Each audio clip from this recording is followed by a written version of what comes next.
Barchaga salom. CapCut darslarimizda davom etamiz. Ikkinchi darsimiz. CapCutni funksiyalarini o'rganishni boshlaymiz. Dastlab New Project orqali loyihani ishga tushirib olamiz. Bu yerdan o'zimga kerakli videoni tanlayman. Add tugmachasini bosaman va video ishlash uchun tayyor. Pastki panelda, demak, CapCut dasturini barcha imkoniyatlari jamlangan tugmachalar va biz Edit bo'limidan boshlaymiz. Edit tugmachasini bosamiz. Va Edit tugmachasining ichida ko'rib turganingizdek bir qancha funksiyalar mavjud va biz ularning ba'zilarini qarab chiqamiz. Birinchi turgan funksiya bu split funksiyasi, ya'ni ajratish va bu biz foydalanadigan, eng ko'p foydalanadigan funksiyalardan biri. Demak, bu funksiyaning vazifasi mana bu hit play chizig'i qayerda turgan bo'lsa, o'sha yerdan videoni ikkita qismga ajratib beradi. Demak, bundan biz videoni keraksiz qismlarini olib tashlashda foydalanamiz. Aytaylik, ikkinchi qism bizga kerak emas. Ikkinchi qismning ustiga bosib belgilaymiz va delete tugmasini bosamiz. Va mana shu qism bizga o'chdi. Agarda biz ish jarayonida xatolikka yo'l qo'ysak, yuqorida joylashgan strelka orqali orqaga qaytishimiz mumkin. Demak, bir marta bosamiz, ikki marta bosamiz va video asl holatiga qaytdi. Yana edit bo'limiga kiramiz. Demak, bu yerda turgan ikkinchi funksiya videoni ijro tezligi, speed. Unga kirganimizda uni o'zida ikkita tugmacha bor ekan, normal yoki curve. Demak, normalga kiramiz. Normalda demak biz videoni tezlashtirishimiz mumkin ekan. Mana ko'ryapsizlar, 100x gacha videoni tezlashtirishimiz mumkin. Demak, buni 1x ga qo'yamiz. Bu curve qismini ham ko'ramiz. Curve qismida foydalanishimiz uchun albatta internet yoniq turishi kerak va mana bu videoni ijro qilish bo'yicha bir qancha ilova bizga berayotgan tavsiyalar. Mana bunisini tanlaymiz. Demak, ilova dasturda video tezlashadi va sekinlashadi. Eng ko'p ishlatiladigan montaj usullari bo'lgani uchun ilova buni bizga tayyor holatda taqdim etyapti. Birinchida turgan customni tanlash orqali biz o'zimizga kerakli holatni sozlaymiz va tanlagandan keyin ustiga yana bir marta bosamiz.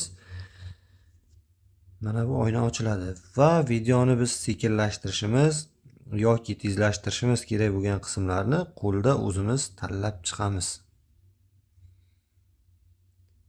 Albatta buni tanlashda o'sha videodagi jarayonga va musiqaga qarab montaj qilinadi.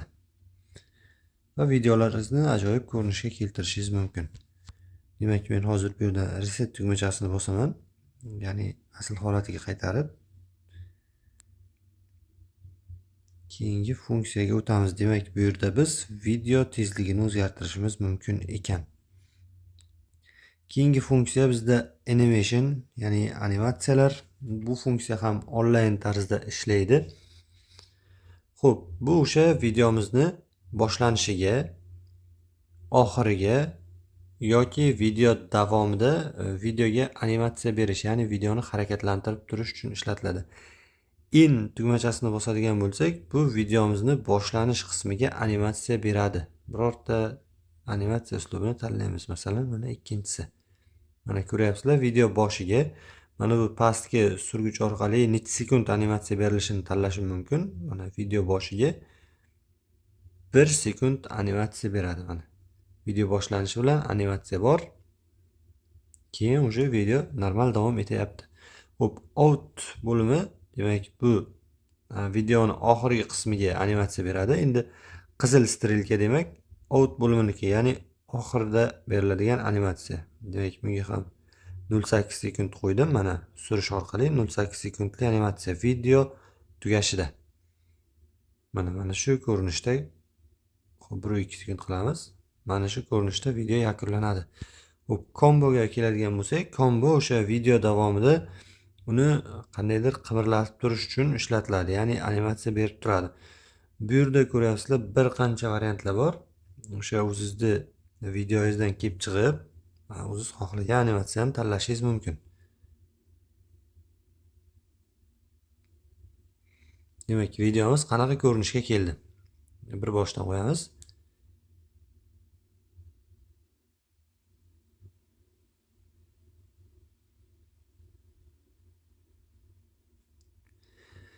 Strelkani bosish orqali animatsiyalarni olib tashlayman. Xo'p. Videoni normal holatga qaytarib oldim. Keyingi funksiyamiz style funksiyasi.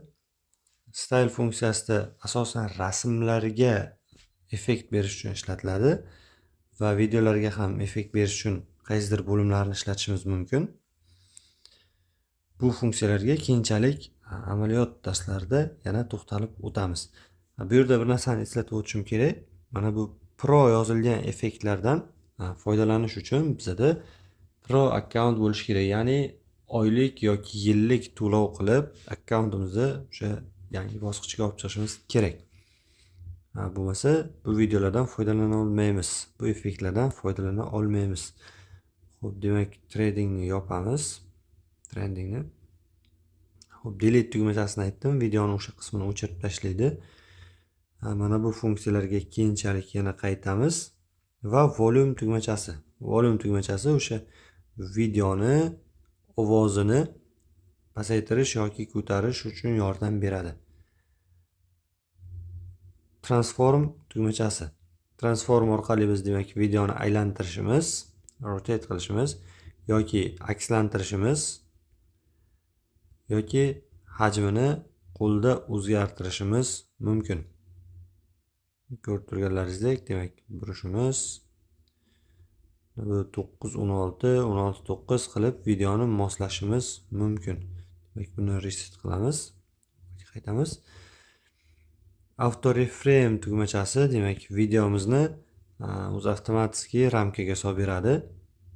Bu funksiyani vazifasi o'sha asosiy obyektni ramkaga solib beradi. Mana 16:9 ni tanlaydigan bo'lsak, asosiy obyekt sifatida mana to'p aylantirayotgan bolani o'sha yuqori qismini olyapti.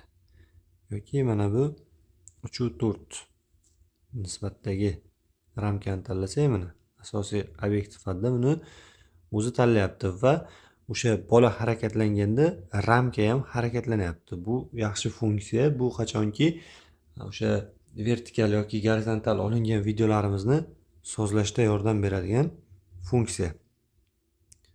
Va biz yana bu yoqda ko'rishimiz mumkin basic tugmachasini. Basic tugmachasi, demak, videomizni mana bunday qo'l bilan surib videoni o'zgartirishimiz mumkin va basic tugmachasi orqali o'sha o'ngga chapga, x o'qi bo'yicha yoki y o'qi bo'yicha tepaga pastga qo'lda sekin surishni amalga oshiradi. Scale bo'limiga o'tadigan bo'lsak, scale bo'limi demak videoni masshtabini, ya'ni yaqinlashtirib, uzoqlashtirish uchun ishlatiladi. Rotate tugmachasi o'sha sekingina aylantirish uchun ishlatiladi. Ya'ni mana bunday qilib qo'limiz bilan aylantirsak ham bo'ladi. Qaysidir holatlarda biroz aylantirishga to'g'ri kelganda mana shu rotate yoki scale tugmachalaridan foydalanish qulaylik tug'diradi. Demak, buni reset qilamiz. Confirm va nazar qilamiz. Bu yerda yana bilishimiz kerak bo'lgan narsa maska tugmachasi. Xo'p, maska tugmachasini demak ishlatishimiz uchun ham bizda internet yoniq bo'lishi kerak. Xo'p, maska nima qiladi? Video ustiga maska qo'yib beradi, ya'ni videoni o'sha yopib beradi. Mana maska qayerda turgan bo'lsa, o'sha qismi videoni ko'rinmay qolyapti. Va mana bu oq tugmachani surish orqali maskani chegarasini, yumshoq qattiqligini tanlashimiz mumkin. Mana shu tartibda. Xo'p, maskani olib turamiz. Bu bo'limlarga hali yana qaytamiz. Ana shu berilgan videoni kopirovat qilish uchun duplicate tugmachasi bosiladi. Demak, ko'ryapsizlar, duplicate tugmasini bosganimizda videomiz ikkita bo'ldi. Nechta kopiya kerak bo'lsa ish jarayonida demak duplicate qilib ko'paytirib olamiz. Keyingi bilishimiz kerak bo'lgan tugmacha bu extract audio, ya'ni videoni ovozini alohida audio fayl qilib joylashtirib beradi. Bu tugmachadan ham hali ish jarayonida foydalanamiz. va opacity tugmachasi. Opacity tugmachasi demak o'sha videomizda ko'rinishi. Demak 0 ga tushirsak videomiz ko'rinmay qoladi. Ko'tarib borsak videomiz demak maksimal holatda ko'rinishni boshlaydi. Va bizga stabilize tugmachasi. Stabilize bu demak videoni stabilizatsiya qiladi, ya'ni videodagi silkinishlarni yo'qotish uchun ishlatiladi. Va bu tugmachadan foydalanganimizda videoni razmeri biroz o'zgaradi. Ya'ni ko'ryapsizlar, videoni ozgina bo'lsa-da yaqinlashtirish orqali uni demak o'sha silkinishlarni yo'q qilib beradi. Bu funksiyaga ham alohida qaytamiz. Keyingi bilishimiz kerak bo'lgan funksiya bu reverse. Reverse bu o'sha mana tanlangan videoni orqaga aylantirib beradi. Demak, jarayonni mana bu yerda ko'rishimiz mumkin. Video qanchalik sifatli yoki hajmi kattaligiga qarab reverse jarayoni sizni telefoningizda biroz vaqt olishi mumkin va bu o'sha telefoningizning kuchiga ham bog'liq. Demak, video reversit bo'ldi, ya'ni orqaga qaytdi. Hozir ko'ramiz mana. Birinchi video qanday kelgan bo'lsa, ikkinchi video shuni orqaga qaytaryapti. Demak, videoni tanlaymiz. Qaranglar. Videoni ustiga bosib tanlaganimda avtomatik edit bo'limiga kiradi. Agar edit tugmachasini bossam, video avtomatik tanlanadi. Va bu yoqda yana biza bilishimiz kerak bo'lgan narsa phrase tugmachasi. Phrase vazifasi mana bu hit play, ya'ni oq chiziq qayerda turgan bo'lsa, ana shu yerni screenshot qilib rasm shakliga aylantiradi. Phrase ni bosamiz. Mana ko'ryapsizlar, mana bu yerda oq chiziq turgan edi, turgan joyida xo'p 3 sekundli rasm qilib qotirdi va yana davomidan davom ettirib ketdi. Demak, bu funksiya ham juda ajoyib funksiya. Xo'p, videoni demak rasmni belgilab hozircha o'chirib turamiz va videoni belgilaymiz.